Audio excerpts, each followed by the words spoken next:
Okay, I just want to talk another second about this if statement here and kind of what it represents. So I'm going to go ahead and open up. Another way to open up the insert function box is to click the little tiny FX here that's next to the editing bar. So you can click that and it will also open up that same box. So what I want you to look in here is to notice what I'm doing is I'm trying to get a good view here. I'm asking it to show me if the value in H5, in this case, the value in H5 is 29, if that value is greater than the value in B10, B10 has 20 in it, then if that's true, I want to yield a number 1 in column I. If that's not true, then I want to yield, if it's false, I want to yield a 0 in column I. So that's what this box is telling you. You have to kind of like give it parameters and tell it what you want it to do. Now, the reason that I put a $sign before the B and a $sign before the 10, but I did not do that for the H5, is because I want to be able to use my fill handle and drag this down, and I want H5 to turn to H6, and I want it to turn to H7, and I want it to move down and use the autofill button to be able to copy this formula down all the way down column I. But what I don't want to change is I don't want the value in B10 to change. I want to lock in B10. So that's why I added the $sign before the B and the $sign before the 10. What that does is it makes B10 what's called an absolute cell reference. Basically, it just locks it in. So when I use my fill handle to drag it down, B10 is not going to change to B11. And it's not going to change to B12 or 13 as I drag down column I. It's not going to change. B10 is locked in, and I want it to be locked in because I don't want that number to change. I want that 20 seconds to be, no matter what value is in column H, I want it to be compared against B10 every single time.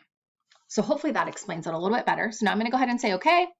Now you can just double click your fill handle and then edit it to fill without formatting. So that way it keeps the banded rows and we are good. So that is a new type of function. It's called an if function. We're going to learn about a lot of different kinds of functions here, and the if function is definitely one of them. All right, now let's go ahead and look at column K. So in column K, I want to calculate the length of time, the length of the call basically with the agent in minutes by subtracting the value in column J from the values in column G. And then I'm going to multiply that by 24 hours in a day and 60 minutes in an hour. So I can get that number to pop into minutes. And then I'm going to show you, I want to round that as well. So I want to round it to the nearest, I want to round it up basically to the nearest whole number. So I'm going to show you how you can do two functions in one, or a formula and a function in one. It's called a nested function, and it's basically the round function is going to be nested in the subtraction formula that I'm going to do. So I am going to go with the best way of doing this round function is to click my insert function. And then I want to type in the words round. And you're going to see there's kind of some different options here. If you just say round, if you just use the basic round function, it's just going to round it either up or down, whatever one is the nearest integer. If you say round down, it's automatically going to round it down. Round up will automatically round it up to the nearest integer. In this case, I want to use the round up function. So if you just click it and say, okay, it's going to open up another dialog box that lets us put in some information, some parameters. So I want to round the formula. Okay, so the formula that I want to do is, the first is a subtraction formula. So I'm going to, and whenever you're typing in these types of pop-up boxes here, they're called dialog boxes, you don't actually have to start with an equal sign. It's already kind of assumed that it's a formula because you're typing it in this box. But if you're typing it in the cell out here, you do have to start with an equal sign. So just an FYI there. So I am going to subtract the value in column J in the value in column G. So I'm going to do J5 minus G5, close my parenthesis because I want to do that first. Then I'm going to multiply it by 24 and then also by 60. So that's the number I want to get. That value that's yielded from that formula is the number I'm going to use. You can see over to the right, it tells you what it is. How many digits do I want to round this up to? I want to round it up to 0 decimal places, like a whole digit. So that's why I type a 0 in that box. And you can see to the right, it tells me what the solution is going to be. It's going to give me 21 because I used the round up function. So it's going to round it up. Since I put 0 in the number of digits box, it's going to round it up to a single number with no decimal places is kind of what that 0 is telling me. And then over to the right, it kind of shows you what it's going to show up as, what the number will look like. And it looks correct to me, right? So if it's 20.21666 and I round it up to the nearest number, it would round up to 21. So I'm going to go ahead and say OK here. And then you can double click your fill handle to fill it in, and then fill without formatting. Use that fill analysis option button there to edit. Okay. Now I want to fill in column L, and we are going to use, it's called the quick analysis button. I want you to click off of column K, and then we need to highlight all of column K. So I would say the easiest way, instead of having to start at K5 and drag literally all the way down to K1287 to be able to highlight all of those rows, that takes a long time. There's a shorter way to be able to highlight a large group of cells, and that is to use what's called the address box. It's up here in the right corner. And you can just type in what you want to highlight. So I'm typing in K5 through K1287. And then just hit enter, and you will see that it will automatically highlight that range of cells. So that address box is really helpful, especially if you have rows and rows and rows of cells that you need to highlight. It just takes too long, guys, to drag it down. Now what you're going to see is once it's highlighted, there's a quick analysis button. Actually, I have two commands that pop up. The original one is how we formatted. Remember how we didn't copy the formatting? That's the bottom box. The top box is called the quick analysis. And what this allows you to do, if you click that quick analysis, you can quickly and easily analyze your data with some of Excel's most useful tools. So I want to do a continuous running total here. I want to calculate a running total of column K, and I want the answer to pop into column L, which is the empty column. So I'm going to click the quick analysis button. You can kind of scroll through and see some of the options that you have for quick analysis. You can add color to the cells. You can add data bars to the cells. I know we talked about some of these conditional formats in Excel Module 2, and that's exactly what these are. They're just, you can do greater than, so it highlights a greater, only the boxes that are greater than a certain number. You can highlight the top 10% of numbers, very similar to the conditional formatting that we did in Excel Module 2.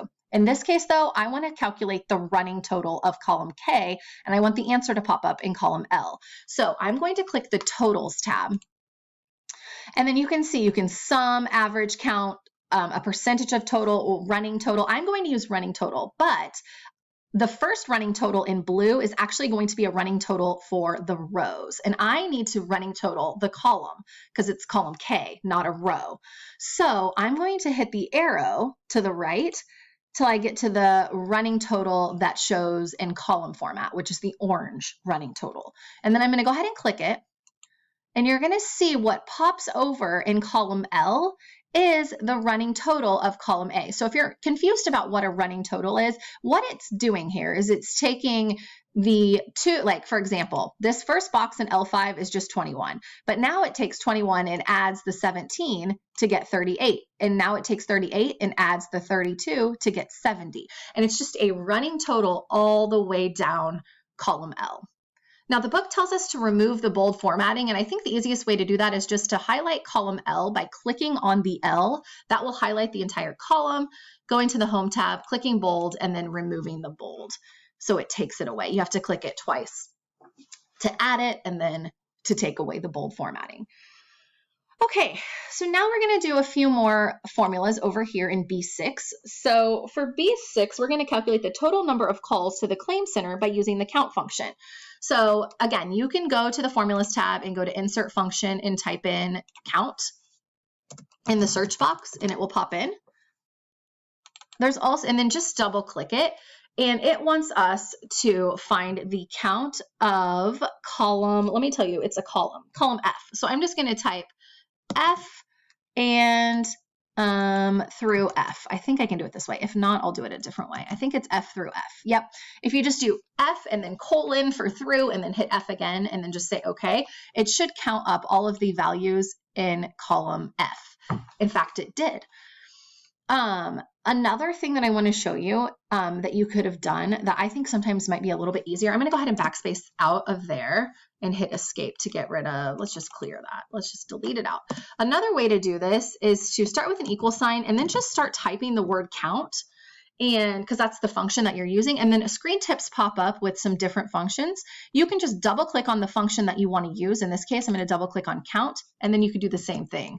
In order to find the count of an entire column, you just type the FF, basically the column that you want to find, and then you say enter. There's no number needed to be added to that because it's just automatically going to calculate for the entire column when you don't add a row number. So just by doing F:(F), that means it'll calculate for the entire column. Now we're going to find in B7 the calls per hour. So I have to do a little bit of a division here. So I'm going to start with an equal sign, and I'm going to divide B6 by B5. So I start with an equal sign, click on B6, divide as the slash, then click on B5 and hit enter. And then it gives me 128.3 calls per hour.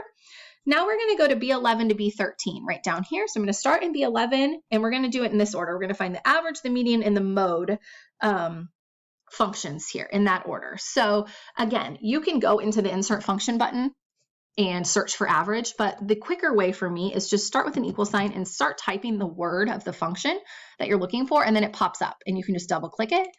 And then I want to find the average of column H is what the book is telling us. So again, I'm just going to type H:(H) and hit enter, and it'll find the average. You can do the same thing with median. Just start with an equal sign and start typing the word median. I did not mean to hit enter. And then when it pops up, just double click it.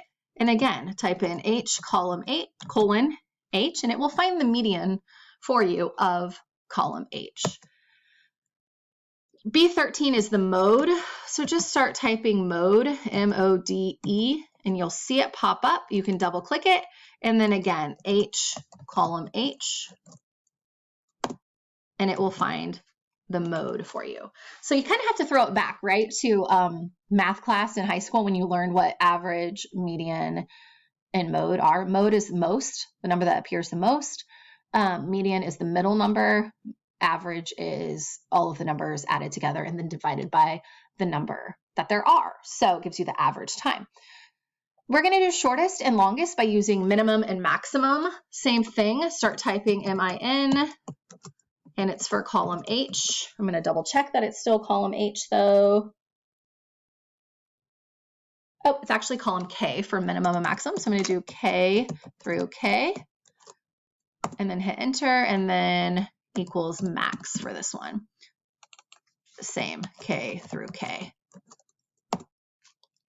Perfect. And then you're going to do the exact same thing. I'm going to save time on the video here by not doing the exact same thing, but you are going to do the average, median, mode, shortest, and longest for the call duration column. So it would be column K is what you're going to find for the first three. You're going to use column K for the average, median, and common. You're going to find the average of column K, the median for column K, and then the common for column K. And then for the shortest and the longest, which is in B21 and B22, you are going to, let me look down here. Oh, okay, so it is supposed to be column K, and up here, this was my bad. These were actually supposed to be H as well. I was reading the wrong step. So I'm gonna go ahead and edit my formulas from up here at the top and make those column H. Don't forget my parenthesis or it'll flag it as an error. And remember, if you just click on the box, you can use this formulas bar up here at the top to just edit the formula. So you don't have to delete it necessarily and retype it. You can just edit it. So I'm just adding H instead of K. So we used H as our column for the top set. For the second set, you're going to use column K for your information as you're calculating averages, medians, and all of that. And then go ahead and do a quick save at this point. And we're going to pick back up with video number 3 right here in B25.